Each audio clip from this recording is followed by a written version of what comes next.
It's 2019, guys, and I thought no better video to start the year off than a potential game-breaking build. We are taking the perk found on Syntheseps called Biotic Enhancements, combining it here with Stryker Surr-Hand, pairing it with the perk Surrounded, as well as a Surrounded spec inside of a bubble. Oh, and by the way, you are required to have no power ammo. So boys and girls, I present to you Biotic Surr-Hand Neat. Huh? You like it? Some of the gents in here knows what we're talking about. Now, the other day, we did a video on this explaining everything that's working. So if you want to go and look into the damage values, there is a link in the description below. But essentially what we are doing here, guys, is we are turning our sword into a melee. The game thinks it is a melee. It procs as if it's a melee. Yet the perk Surrounded, which is founded on our sword, is amplifying our melee. And Biotic Enhancements is amplifying that. While inside of a bubble also amplifies that damage. Guys,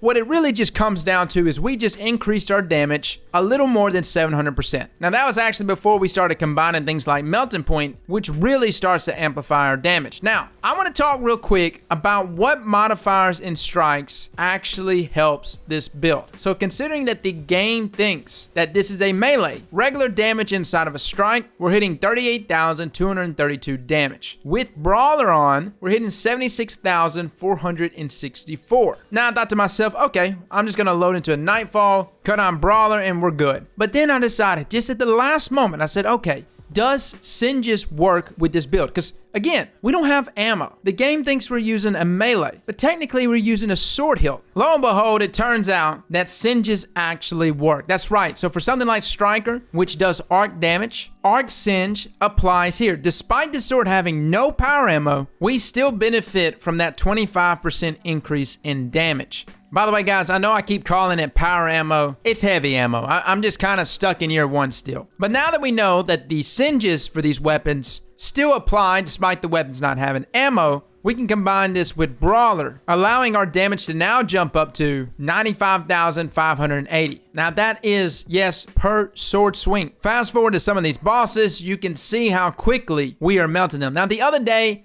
I didn't actually have gameplay of different bosses that we were melting because I didn't have a squad together to do it with. Shout out to Mudkip and Check for jumping into these strikes and Nightfalls today and doing this with me. But what we found out by playing with this loadout, there's really only a handful of strike bosses that you can utilize this build for, which is why I don't think this should be nerfed. Considering there's a lot of bosses that are like in the air, as well as some that have like immunity stages, there's only a handful of bosses like Lake of Shadows, Arms Dealer, maybe a couple others that you can just go in there and sword hilt them down. So I really don't think this should be nerfed. Yes, we're doing a lot of damage. I mean, this is so much damage. But there is a lot of setup that's happening here in order to get this to work. So I really don't think that a nerf is necessary. And again, we're taking advantage of strike modifiers. This is definitely not something I think you could do in like a raid. I don't know. I don't have a full squad of 6 yet to go into a raid and do this with. I honestly think that Spire of the Stars would probably be the best raid to try this on in terms of that final boss. But again, guys, anything outside of strikes, you're going to be cutting your damage down by nearly 50% by not having Brawler. And considering like the stomp mechanics and something like Gambit, I think this can also be a very difficult one to pull off. All I'm trying to get across is I don't think it should be nerfed. I think it's actually pretty fun, and I think on PC is where this is really going to shine, considering you got things like Titan Skating to begin with. Getting to the targets quicker though, so that Surrounded and Surrounded spec is still procced. I think it could definitely be a build better utilized on that platform. Well guys, I just wanted to update you all on this build. By the way, for PvP, this is not an optimal loadout. A normal melee in Crucible does 100 damage. A melee with an empty sword does 65 damage. With Surrounded